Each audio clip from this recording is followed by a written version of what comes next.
Hello दोस्तों, आप देख रहे हैं आधार केमिस्ट्री क्लासेस में रामेश्वर वर्मा। आज का हमारा टॉपिक है कोल एनालिसिस, राइट। तो ये टॉपिक बहुत ही अच्छा होने वाला है। अगर आप हमारे चैनल में नए हो तो प्लीज लाइक और सब्सक्राइब जरूर करें, राइट। तो आज हम पढ़ेंगे क्या क्या चीज। तो हम सल्फर का हम जो टोटल सल्फर का आपको एनालिसिस करवाए थे उसका कैलकुलेशन को आपको थोड़ा सा डिटेल से बताने वाले हैं, क्योंकि एक दो लोग का कमेंट आया कि वो 13.74 हम लिए थे वो कहाँ से आया, राइट। उसी को हम क्या करने वाले हैं, थोड़ा सा डिटेल से एक्सप्लेन कर देंगे ताकि आपको जो डाउट है वो क्रिस्टल क्लियर हो जाएगा।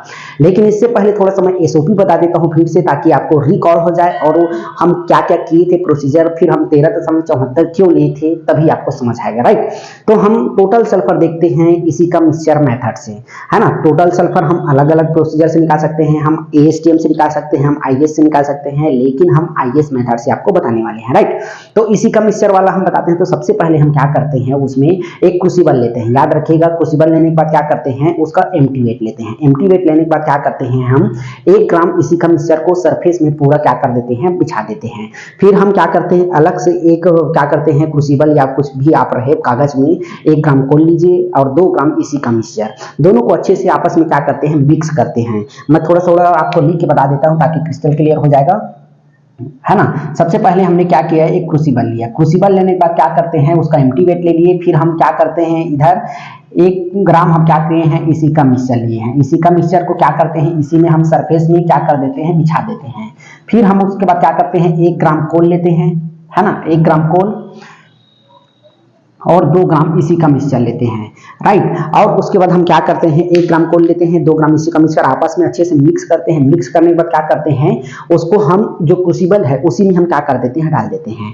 फिर से 1 ग्राम इसी का मिक्सचर लेते हैं और ऊपर सरफेस में क्या कर देते हैं, ऊपर सतह में क्या कर देते हैं, फिर से डाल देते हैं। और कोई भी हमारे पास ब्लैक पार्टिकल नहीं दिखना चाहिए, राइट। अब हम टोटल क्या क्या ले लिए, 4 ग्राम इसी का मिक्सचर लिए हैं, 1 ग्राम कोल लिए हैं, इसको आपको याद रखना है। फिर अब इसको हम क्या करते हैं, मफल फर्नेस जिसका टेम्परेचर 900 डिग्री सेल्सियस, उसमें हम 1.5 घंटे के लिए क्या कर देते हैं, इसको रख देते हैं। जो क्रूसिबल है उसको हम 1.5 घंटे के लिए क्या कर देते हैं, रख देते हैं। अब 1.5 घंटे बाद बाहर निकाल के ठंडा करते हैं डेसिकेटर में। ठंडा करने के बाद क्या करते हैं, इसको हम एक बीकर जिसमें हमारे पास पहले से गर्म वार्म वाटर, याद रखिएगा, एक बीकर है जिसमें हम क्या करते हैं 20 ml, इसमें पहले से हम क्या कर देते हैं, डीएम वाटर गर्म करके डाल देते हैं। फिर जो क्रूसिबल है उसमें से जो भी मटेरियल है उसको हम क्या करते हैं, इसमें डालते हैं। अब डालने के बाद इसको अच्छे से क्लीन करने के लिए क्या करते हैं, इसको HCl से डिजॉल्व करते हैं, याद रखिएगा। HCl से डिजॉल्व करके इसी में हम क्या कर देते हैं, डाल देते हैं, राइट। और थोड़ा सा फिर डीएम वाटर डाल के इसमें क्या कर देते हैं, इसमें डालते हैं। और डालने के बाद क्या करते हैं, इसको थोड़ा सा गर्म करते हैं। गर्म क्यों करते हैं, कोई भी चीज 100% अपने आप में नहीं बर्न होता है, कुछ ना कुछ उसमें बचता है। तो इसको हम क्या करते हैं, 5 मिनट के लिए जला देते हैं, राइट। अब जलाते हैं, इसमें कार्बन डाइऑक्साइड जो भी रहेगा वो क्या हो जाएगा, रिमूव हो जाएगा कार्बन डाइऑक्साइड के रूप में। अब मतलब जो बचा सिंपल हमारा प्योर है, इसको याद रखिएगा। अब इसमें हम एसिड मैनेज करते हैं। एसिड मैनेज करने के लिए हमको क्या क्या डालना पड़ता है, तो सल्फ्यूरिक एसिड डालेंगे और HCl डालेंगे, याद रखिएगा। एसिड मैनेज करने के लिए इसमें 2 एसिड डालते हैं, इसको याद रखिएगा। HCl डालते हैं प्लस हम क्या डालते हैं, H2SO4 डालते हैं। H2SO4 बहुत जरूरी होता है, इसको याद रखिएगा। H2SO4 क्यों जरूरी होता है, इसको देखते हैं, ठीक है। दोनों को डालते हैं ठंडा करने के बाद। डालने के बाद क्या करते हैं, इसमें हम अमोनिया डालते हैं। अमोनिया डालते हैं तब तक जब तक इसमें पीपीटी ना बन जाए। पीपीटी बनता है उसके बाद आपको क्या करना है, अमोनिया को रोक देना है। फिर इसमें आप क्या डालते हो, मिथाइल रेड डालते हो 1 से 2 ग्राम। मिथाइल रेड डालने के बाद क्या करते हैं, इसमें 1 ग्राम, याद रखिएगा। मिथाइल रेड डालने के बाद 1 ग्राम हम क्या डालते हैं, बेरियम क्लोराइड डालते हैं। कहीं कहीं पे जैसे आपका क्वांटिटी कम ज्यादा हो गया तो आप 2 ग्राम भी डाल सकते हैं, कोई चलेगा, ठीक है। बेरियम क्लोराइड कितना डालते हैं, 1 ग्राम डालते हैं, कहीं कहीं पे 2 ग्राम, लेकिन 1 ग्राम दिया हुआ है तो आप 1 ही ग्राम डालिए, ठीक। तो इतना डालने के बाद क्या करते हैं, हम इसको गर्म करते हैं। जब गर्म करते हैं तो क्या होता है, यहाँ पे थोड़ा सा देखिएगा, 1 ग्राम जो हम बेरियम क्लोराइड डाले हैं, बेरियम क्लोराइड, और हम क्या डाले हैं, H2SO4 सल्फ्यूरिक एसिड डाले हैं। अब ये दोनों का मॉलिक्यूल क्या होता है, एक्साइटेड हो जाता है। एक्साइटेड होने के बाद क्या होता है, ये इसका बॉन्ड ब्रेक हो जाता है। तो ये बेरियम क्लोराइड क्या बना लेता है, यहाँ पे देखिएगा, बेरियम सल्फेट बनाता है। और इसका 2 HCl और H2 क्या बना लेता है, 2 मॉलिक्यूल HCl बना लेता है, इसको याद रखिएगा। रखेगा। तो हम क्या करते हैं, जब ये गर्म करते हैं, गर्म करने के बाद इसको क्या करते हैं, ठंडा करते हैं रात भर के लिए। तो ये रात भर में क्या होता है, यहाँ पे गर्म किए तो इसका मॉलिक्यूल क्या हो जाए, एक्साइटेड हो गया, एक्साइटेड होकर क्या हो गया, बॉन्ड ब्रेक हुआ और नया फॉर्मेशन कर लिया बेरियम क्लोराइड से बेरियम सल्फेट, और ये क्या हो गया, 2 मॉलिक्यूल HCl का ये अलग हो गया। ठीक, अब हम देखते हैं बेरियम क्लोराइड में हम ये इसको क्या करते हैं, ये हमारा क्या हो गया, इसी में हमारा सल्फेट का जो परसेंटेज है उसी में है। अब रात भर ठंडा करने के बाद क्या करते हैं, इसको 42 नंबर फिल्टर पेपर से क्या करते हैं, इसको फिल्टर करते हैं। फिल्टर करने के बाद जो हमारे पास रेसिड्यू आता है, याद रखिएगा फिल्ट्रेट नहीं बोल रहे हैं, रेसिड्यू जो आता है उसको हम क्या करते हैं, एक अच्छे से हमारे पास जो डिश रहेगा, डिश या फिर इसी क्रूसिबल से हम क्या करते हैं, अच्छे से फोल्ड करते हैं। इसको पहले हम मॉइस्चर फ्री कर देते हैं, याद रखिएगा मॉइस्चर फ्री करने के बाद इसको हम ये कागज को क्या करते हैं, इसको जो हमारे पास फिल्टर पेपर है इसको फिर से हम क्या करते हैं, हॉट एयर ओवन में आधा घंटा के लिए रखते हैं ताकि वो मॉइस्चर फ्री हो जाए। फिर इसको फोल्ड करके हम फिर से मफल फर्नेस में 1 घंटा के लिए रखते हैं।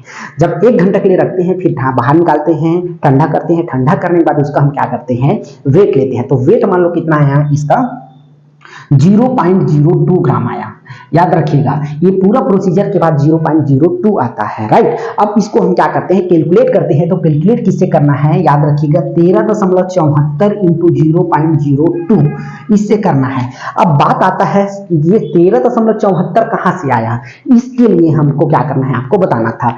इसीलिए हम क्या किए हैं, पूरा यहां तक के आपको कनेक्ट किए हैं। कनेक्ट करने के बाद अब आपको समझ आ जाएगा कि 0.0 तो आपको समझ आ गया। जो हम क्या किए हैं, रात भर रखे थे सैंपल को, इस सैंपल को हम फिल्टर किए। फिल्टर करने के बाद क्या करते हैं, इसको जलाते हैं। जलाने के बाद जो वेट आया, वेट कितना आया है, 0.02 ग्राम आया है। अब इसको हम 13.74 से इसको क्या करते हैं, मल्टीप्लाई करते हैं। लेकिन उससे पहले हम आपको बताते हैं 13.74 कहां से आया। तो यहाँ पे देखिएगा ये बॉन्ड ब्रेक हुआ था, उसके बाद बॉन्ड बनाया था बेरियम सल्फेट। अब बेरियम सल्फेट का मॉलिक्यूलर वेट देखते हैं तो बेरियम का कितना हो जाएगा, 137 होता है। और कितना है, सल्फर है, सल्फर का कितना होता है, 32, और ऑक्सीजन 4 है तो इसका कितना हो जाएगा, 64। इस सबको कैलकुलेट करोगे तो 233 आता है, राइट। अब हमको क्या करना है, सल्फर से इसको डिवाइड करना है, राइट। तो हमारे पास सल्फर कितना है, 32 है, और इसको 233 से जब इसको मल्टीप्लाई डिवाइड करोगे तो कितना हो जाएगा, 0.13 और 74, इतना हमारे पास क्या आता है, 13 दशमलव कितना आता है, 3 आता है। 3 और आगे बहुत सारा आता है तो हमने क्या मान लिया है, इसको राउंड फिगर 13 मान लिया है। अब हम परसेंट का बात कर रहे हैं तो इसको हम क्या कर लेंगे, 0.1374 इंटू 100 करोगे तो क्या हो जाएगा, 13.74 यहां से आता है, राइट। तो इसमें कहां से आया है, बेरियम सल्फेट का जो क्वांटिटी है या परसेंटेज है वहां से हम क्या निकाले हैं, 13.74 को निकाले हैं। याद रखिएगा सबसे पहले हमने क्या किया है, बेरियम सल्फेट का हमने मॉलिक्यूलर वेट देखा।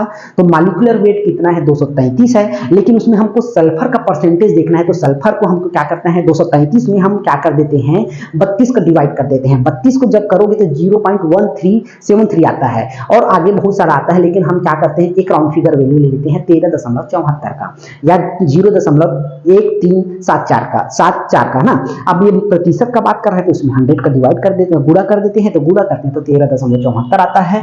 तो यहां से 13.74 आया है। हम लास्ट वीडियो में आपको थोड़ा सा क्रिस्टल क्लियर नहीं कर पाए थे।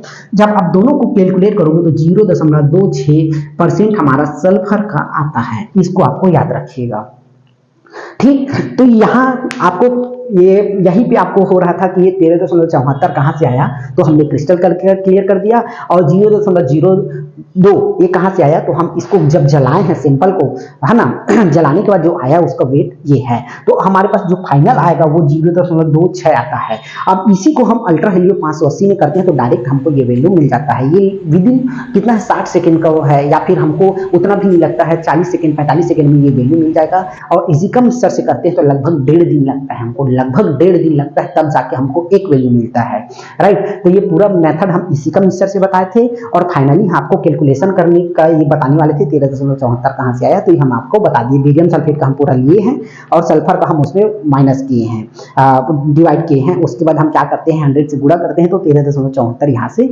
आपको मिलता है, राइट। तो ये पूरा प्रोसीजर क्या हो जाएगा, सल्फर का कैलकुलेशन का हो जाएगा, राइट। तो आज के लिए बस इतना ही, तब तक के लिए थैंक यू।